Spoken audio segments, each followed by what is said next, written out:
Hello, नमस्कार, कैसे हैं आप सब? बहुत-बहुत स्वागत है आपका आपके अपने यूट्यूब चैनल नील गाइडेंस में। आइए शुरुआत करते हैं न्यायिक व्यवस्था से, क्योंकि हमने पिछली क्लास में जो पढ़ा था वो प्रशासनिक संरचना थी। आज का जो हमारा टॉपिक होगा वो न्यायिक संरचना पर आधारित होगा। न्याय की जो व्यवस्था होती है वो 3 रूपों में मुख्य रूप से होती है। उच्चतम न्यायालय, उच्च न्यायालय और जिला जो न्यायालय होते हैं, डिस्ट्रिक्ट कोर्ट, उनसे संबंधित। ठीक है बेटा, तो अब सबसे पहले देखिए सुप्रीम कोर्ट के बारे में।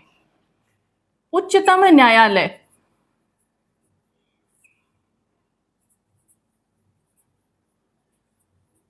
उच्चतम न्यायालय की यदि हम बात करें तो सबसे पहले जो उच्चतम न्यायालय था वो अधिनियम 1935 के अंतर्गत, अधिनियम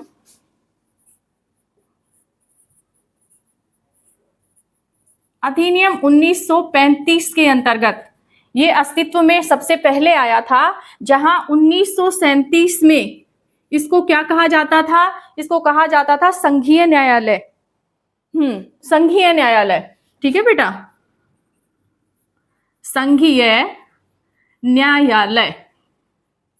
अच्छा, फिर ये उच्चतम न्यायालय के रूप में कब अस्तित्व में आता है?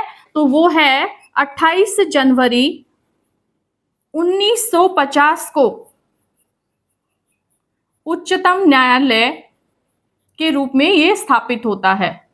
ठीक है, 1950 में सबसे ये जो उच्चतम न्यायालय है ये 1950 में अस्तित्व में आने के बाद अब हम देख लेते हैं कि किन किन अनुच्छेदों के अंतर्गत इनको किस प्रकार से इसको दर्शाया गया है। ठीक है, तो वो देखिए, संविधान का भाग 5,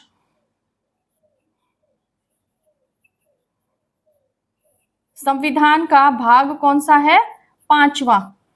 अनुच्छेद कहां से कहां तक है? 124 से लेकर 147 तक। आर्टिकल 124 से 147 तक उच्चतम न्यायालय के जो मुख्य न्यायाधीश है उनकी न्याय प्रक्रिया के बारे में, उनकी नियुक्ति किस प्रकार से होती है, वेतन भत्ते हैं, तो वो जो भी सुविधाएं उनको मिलती है या उनके कार्य प्रणाली के बारे में जो डिटेल है वो इन अनुच्छेदों में मिलती है। ठीक है बेटा, अगला इसमें देखिए कि यदि हम वर्तमान में न्यायाधीशों की संख्या की बात करें तो 33 + 1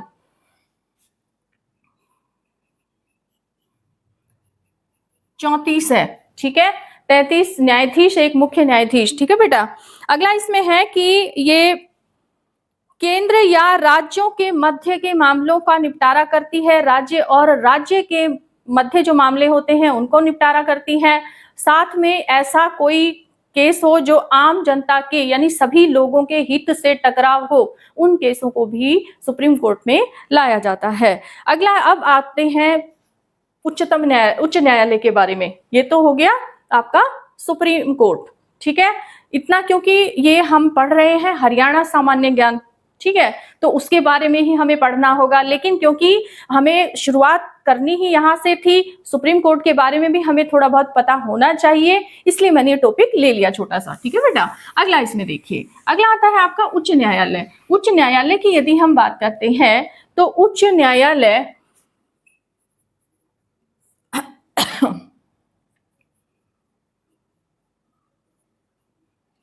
उच्च न्यायालय सबसे पहले जो ब्रिटिश राज था उस समय में सबसे पहले 1862 के समथिंग ये उसमें कोलकाता में सबसे पहला उच्च न्यायालय स्थापित किया गया था। ठीक है, उसके अलावा मुंबई में और मद्रास में, इन जगहों पर ये उच्च न्यायालय की स्थापना हुई थी। लेकिन क्योंकि बात भारत की है, अब बाद की है, ठीक है, तो उच्च न्यायालय जो है वो आर्टिकल 214 से 231 तक संविधान में अनुच्छेद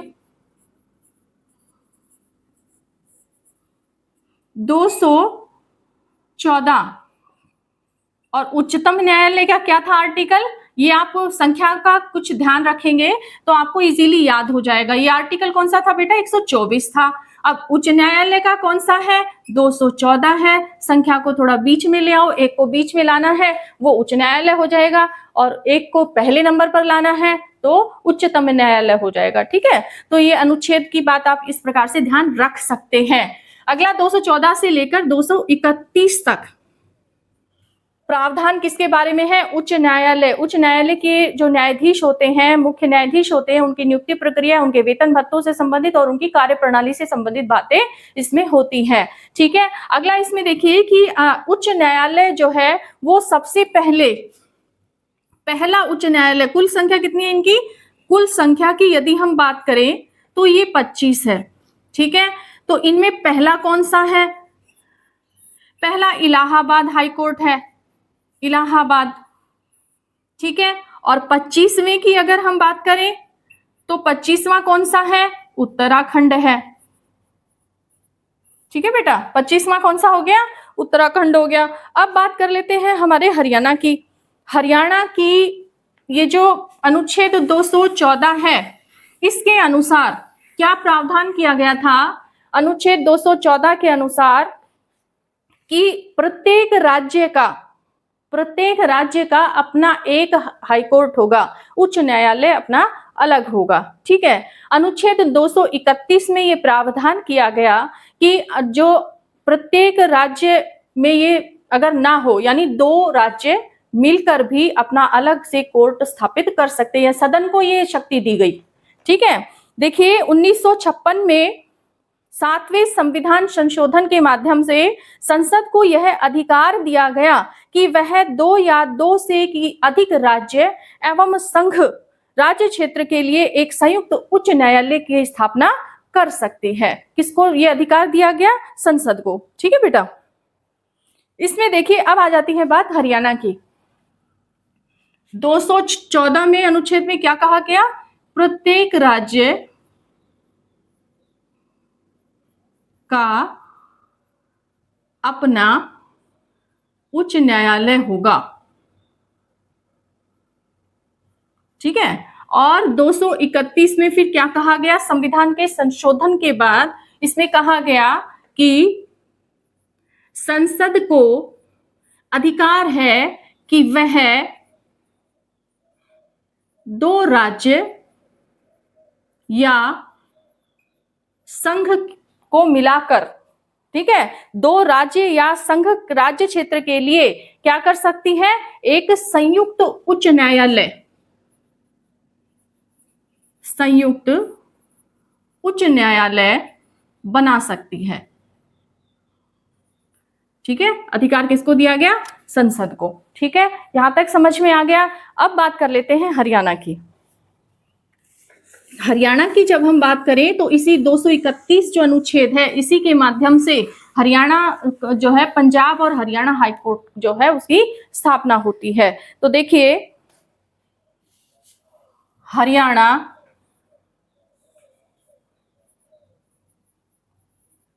पंजाब एवं हरियाणा उच्च न्यायालय।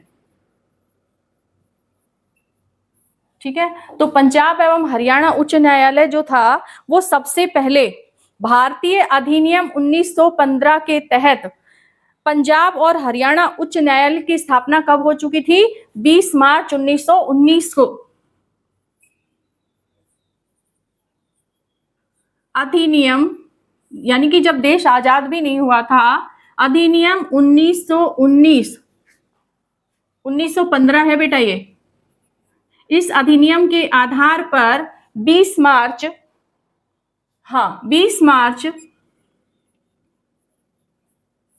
1919 को ये जो उच्च न्यायालय है ये किस रूप में अस्तित्व में था?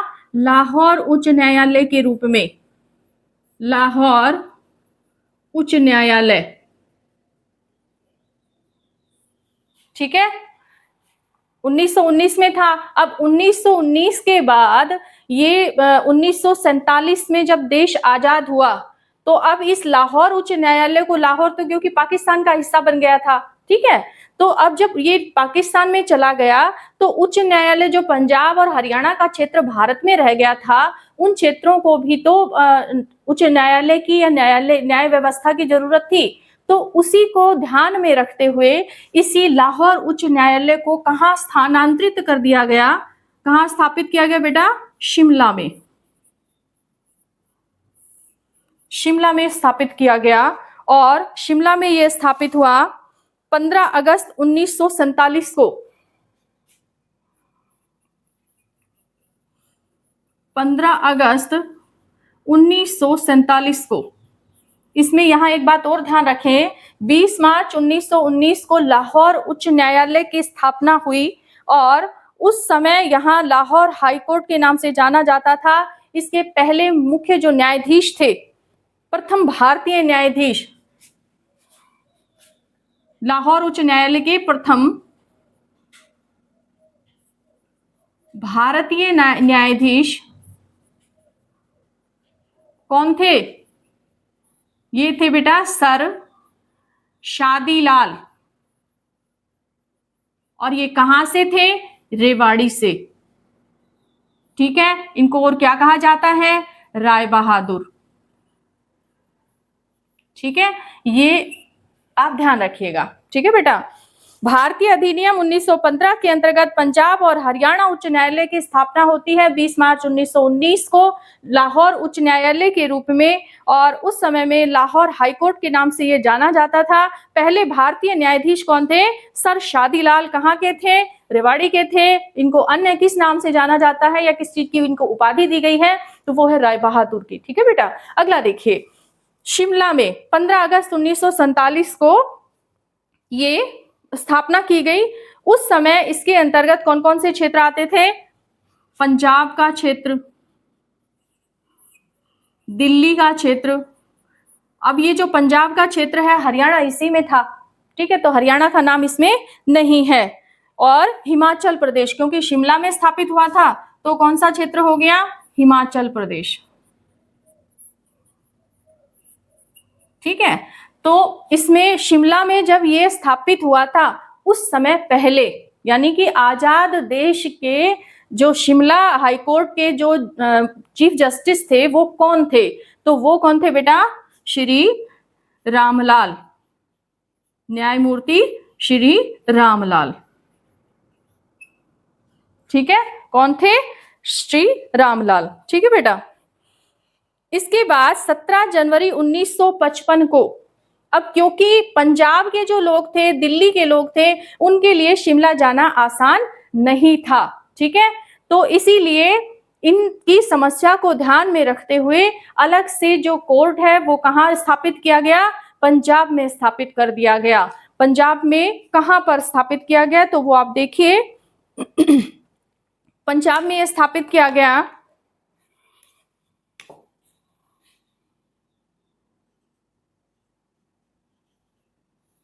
पंजाब में 1955 में 17 जनवरी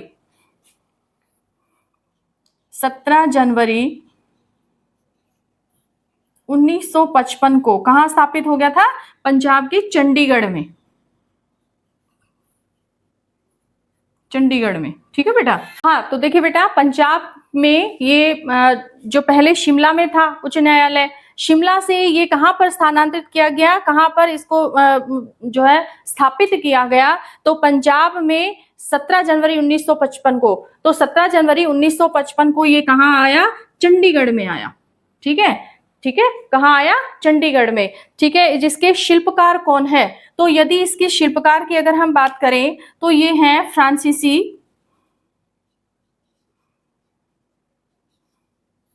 फ्रांसीसी ली कार्बूजिए। बहुत सुंदर जो है ये रचना इन्होंने की है, मतलब चंडीगढ़ को बहुत खूबसूरत शहर बनाने में इनका योगदान महत्वपूर्ण है। ली कार्बूजिए। ठीक है बेटा, इन्होंने। ठीक है, यहां तक हो गया कि सबसे पहले कहां था? लाहौर में था 1919 में, फिर शिमला में आया 1947 में, और उस समय में जो चीफ जस्टिस थे रामलाल थे। 17 जनवरी 1955 को ये चंडीगढ़ में स्थापित हो गया, और फ्रांसीसी ली कार्बूजियर द्वारा इस शहर की का निर्माण किया गया। ठीक है, अगला इसमें देखिए, आगे अब आता है कि ये हरियाणा में, इसमें हरियाणा के अगर हम बात करें, पंजाब, हरियाणा और संघ क्षेत्र, ये तो उच्च न्यायालय बन गया। ठीक है, अब हरियाणा के पहले न्यायाधीश 1955 में कहाँ था? 1955 में ये चंडीगढ़, 17 जनवरी 1955, ठीक है, 17 जनवरी, हाँ 17 जनवरी 1955 को कहाँ स्थापित हुआ था? चंडीगढ़ में, ठीक है बेटा। उसके बाद ये आपको अभी बताया गया है कि 7वां संशोधन हुआ था, 7वां संविधान संशोधन हुआ था, कब हुआ था? 1956 में हुआ था, 1955 में इसको चंडीगढ़ स्थापित किया गया, ठीक है। उसके बाद देखिए कि पहले 1955 में चंडीगढ़ में तो पंजाब जो था वो उसके साथ कौन मिला हुआ था? हरियाणा। तो हरियाणा का अस्तित्व तो अभी तक था ही नहीं, हरियाणा जो है वो तो इसी में मिला हुआ था, हरियाणा का अस्तित्व तो था ही नहीं, ठीक है। तो 1 नवंबर 1966 को हरियाणा अस्तित्व में आता है, ठीक है। 1 नवंबर 1966 को हरियाणा अस्तित्व में आता है। तब ये जो चंडीगढ़ में था ये उच्च न्यायालय, इसको संयुक्त रूप से पंजाब, हरियाणा और चंडीगढ़ का उच्च न्यायालय बना दिया जाता है। पंजाब और हरियाणा उच्च न्यायालय बनाया जाता है। कब बनाया जाता है? 1 नवंबर 1966 के बाद से, ठीक है। अब देखिए कि हरियाणा में पहले मुख्य न्यायाधीश आजादी के समय कौन थे? श्री रामलाल। और सबसे पहले जब उच्च न्यायालय बना तो कौन थे? सर शादीलाल थे, ठीक है, यहां तक हो गया। अब जब चंडीगढ़ के समय में, यानी कि जब ये हरियाणा अस्तित्व में आता है, उस समय में हरियाणा के जो न्यायाधीश थे वो कौन थे? हरियाणा के गठन के बाद कौन थे बेटा? न्यायमूर्ति श्री मेहर सिंह, न्यायमूर्ति श्री मेहर सिंह थे, ठीक है। अगला इसमें है कि सबसे अधिक समय तक और सबसे कम समय तक। सबसे लंबे समय तक की बात कर लेते हैं। सबसे लंबे समय तक,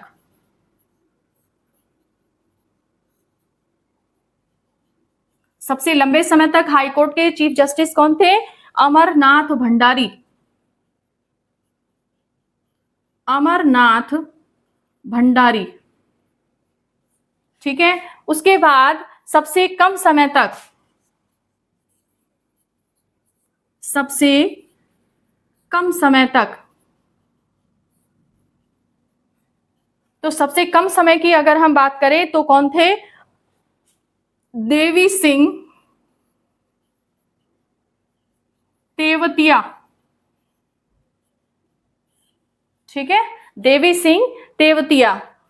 अगला है इसमें सबसे लंबे समय तक, सबसे कम समय तक, और उसके बाद है कि ऐसे भी न्यायाधीश बने, मुख्य न्यायाधीश बने हैं जो सुप्रीम कोर्ट के भी चीफ जस्टिस रहे हैं। वो कौन थे? कौन थे? तीरथ सिंह ठाकुर। उच्चतम न्यायालय के 43वें मुख्य न्यायाधीश, ठीक है, जो कि हरियाणा और पंजाब उच्च न्यायालय की भी मुख्य न्यायाधीश रहे हैं, ठीक है। तो वो कौन थे? तीरथ सिंह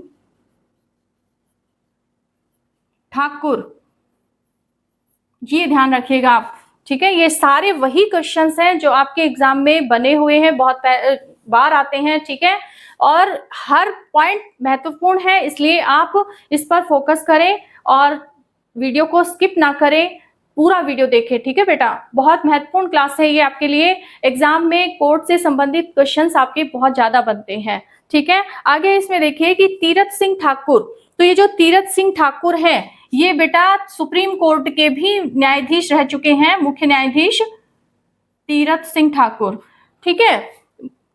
43वें मुख्य न्यायाधीश कहाँ के? उच्चतम न्यायालय के, सुप्रीम कोर्ट के भी रह गए, ठीक है, और मुख्य न्यायाधीश हाई कोर्ट के भी रह गए। कौन से हाई कोर्ट के?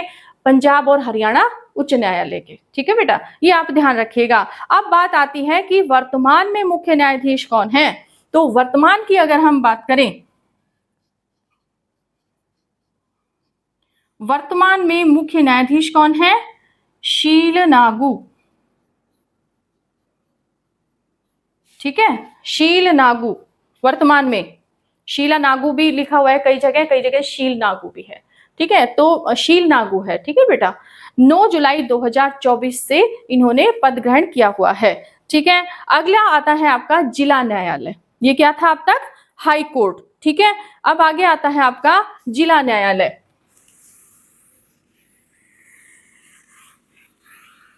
तो डिस्ट्रिक्ट कोर्ट की अगर हम बात करें तो जितने आपके जिले हैं उतने ही कोर्ट है। ठीक है, जितने जिले हैं उतने ही कोर्ट हैं। तो ये जो डिस्ट्रिक्ट कोर्ट है, जिसे हम कह लें जिला न्यायालय, तो ये जो जिला न्यायालय है, इसके जो मुख्य न्यायाधीश जो होते हैं उनकी नियुक्ति कौन करता है? ठीक है, तो जिला न्यायालय के न्यायाधीश की नियुक्ति के न्यायाधीशों की नियुक्ति किसके द्वारा की जाती है? राज्यपाल करते हैं। किसके परामर्श से करते हैं? तो हाई कोर्ट के जो चीफ जस्टिस होते हैं उनके परामर्श से करते हैं। ठीक है, उच्च न्यायालय के परामर्श से किया जाता है। तो जिला न्यायालय के न्यायाधीशों की नियुक्ति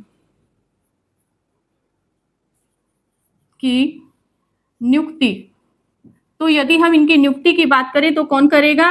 राज्यपाल। जबकि सुप्रीम कोर्ट और हाई कोर्ट जो है उनकी नियुक्ति प्रक्रिया किसके माध्यम से होती है? राष्ट्रपति के माध्यम से होती है। और डिस्ट्रिक्ट की किसके माध्यम से होती है? राज्यपाल के माध्यम से होती है। और किसका परामर्श लेते हैं? उच्च न्यायालय के न्यायाधीशों का परामर्श लेते हैं।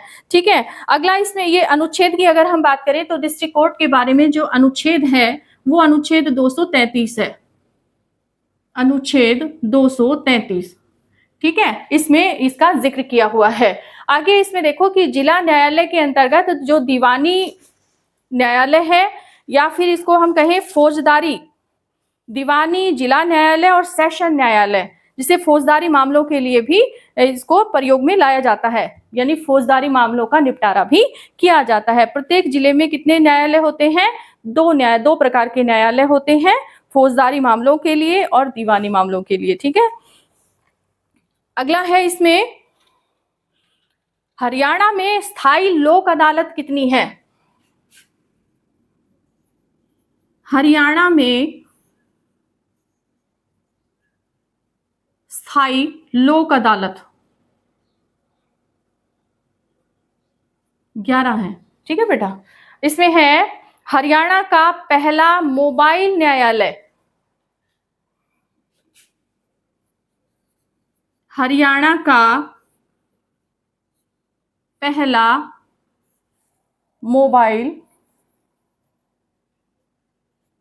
न्यायालय कहां पर है? मेवात में। ठीक है, और हरियाणा में पर्यावरण न्यायालय कितने हैं? हरियाणा में, ये नोट डाउन करते रहना, हरियाणा में पर्यावरण न्यायालय, तो पर्यावरण न्यायालय कितने हैं? 2 हैं। ठीक है, एक तो है कुरुक्षेत्र में, आपका कुरुक्षेत्र, और एक फरीदाबाद में है। फरीदाबाद। ठीक है बेटा, एक कुरुक्षेत्र में है आपका पर्यावरण न्यायालय और एक कहां पर है? फरीदाबाद में है। ठीक है, अगला इसमें देखिए कि ग्राम न्यायालय का निपटारा, गांव में भी तो न्यायालय होता है, जैसे पंचायत जिसको कहते हैं, पंचायत बैठती है, उसका मुखिया कौन होगा? सरपंच होगा। ठीक है, भू राजस्व संबंधी मामले जिले के उपायुक्त और उपमंडल अधिकारियों के अधिकार क्षेत्र में आते हैं। भू राजस्व संबंधी मामले। एक आता है पारिवारिक न्यायालय, जिसे हम कुटुंब न्यायालय भी कहते हैं, जो कि अधिनियम 1985 के अंतर्गत स्थापित हुआ। एक है आपका वाणिज्य न्यायालय, जो कहां पर है? गुरुग्राम में है। ठीक है, वाणिज्य न्यायालय कहां है बेटा? गुरुग्राम में। और स्थापित कब हुआ था? 27 अक्टूबर 2017 को हुआ था। ठीक है, तो ये हैं आपके जो प्रश्न ऐसे जो न्यायालय से संबंधित थे। आई होप कि आपको क्लास अच्छी लगी होगी। अगर आपको लगा हो कि हम आपके लिए ये सूचना बहुत इंपॉर्टेंट थी और बहुत महत्वपूर्ण थी, तो चैनल को लाइक, शेयर और सब्सक्राइब जरूर करें। ठीक है, मिलते हैं अगली क्लास में।